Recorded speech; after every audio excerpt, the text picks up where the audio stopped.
नमस्कार दोस्तों, मैं एडवोकेट यशवंत यादव आपका स्वागत करता हूं लॉ एडवाइज एडवोकेट चैनल पे। आज हम बात करेंगे महिला के स्त्री धन पर उसके पति और ससुराल वालों का क्या अधिकार होता है कि नहीं होता है।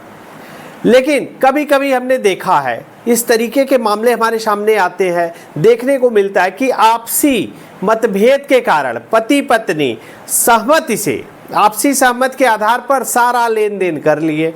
लेन देन करने के बाद एक दूसरे से अलग भी हो जाते हैं और कोर्ट में तलाक भी ले लेते हैं, आपसी सहमति से तलाक भी ले लेते हैं। तलाक ले लेने के बाद लेकिन विवाद के दौरान जब तलाक हो जाता है, आपसी सहमति से हो जाने के बाद दोनों परिवार के बीच में इस कदर मतभेद बढ़ जाता है कि फिर एक दूसरे के प्रतिशोध बदला लेने की भावना से काम करने लगते हैं। तो ऐसे में आपसी सहमति से तलाक के बाद सारा लेन देन के बाद महिला के मायके वाले ने ससुराल पक्ष के ऊपर मुकदमा कर दिया। महिला के मायके वालों ने ससुराल पक्ष के ऊपर मुकदमा कर दिया और सब कुछ समझौता होने के बाद किया। समझौता होने के बाद, तलाक होने के बाद आज हम सुप्रीम कोर्ट के जजमेंट के बारे में बताने जा रहे हैं, जिसमें जजमेंट आया। इस मामले में हमने देखा है कि महिला का स्त्री धन पर मायके वालों का अधिकार होता है कि नहीं। माता पिता शादी में दिए गए सामान का मुकदमा कर सकते हैं कि नहीं, ये महत्वपूर्ण जानकारी है। तो एक जजमेंट आता है, तो जिसमें जजमेंट पारित होता है उसमें मामला ये तेलंगाना का है। तेलंगाना का था। इसमें पति पत्नी के बीच विवाद होता है। विवाद के बाद आपसी सहमति से तलाक हो जाता है। तलाक के बाद स्त्री धन जो होता है, स्त्री धन ज्वेलरी सब सामान आपसी लेन देन होकर के दे दिया जाता है। तलाक के बाद महिला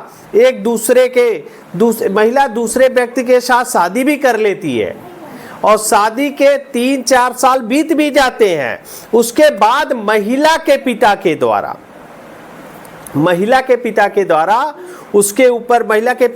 उसके पहले जो लड़की का जो ससुराल है, पहला जिसे उन्हें तलाक दे दिया, जिसको स्त्री धन छीन लेने का एफआईआर दर्ज करा देता है। तो जब स्त्री धन का एफआईआर दर्ज करा लेता है तो एफआईआर दर्ज हो जाती है। विवेचना के बाद पता चलता है महिला का स्त्री धन तो ससुराल में ही है, ससुराल लोगों ने वापस नहीं किया है। इस पे आप आरोप पत्र भी थाने से एफआईआर के बाद चार्जशीट दाखिल हो जाती है। आरोप पत्र के खिलाफ हाई कोर्ट में 482 का फाइल किया जाता है, जिसे उसको रद्द करने के लिए, आरोप पत्र को रद्द करने के लिए।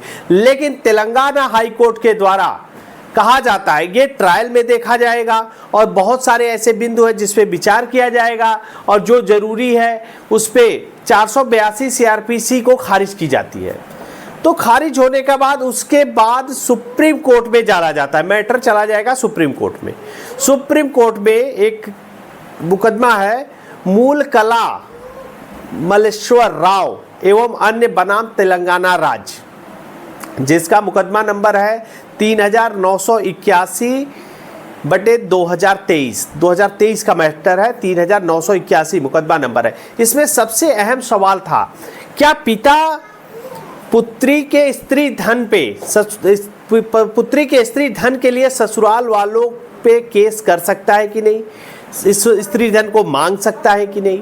दूसरा था, क्या उसकी पुत्री आपसी सहमति से सारा लेन देन कर चुकी है, तलाक कर चुकी है। पाया गया कि महिला का स्त्री धन, इसमें पता गया इस महिला के स्त्री धन में स्त्री धन पर पूर्ण अधिकार उस स्त्री का होता है।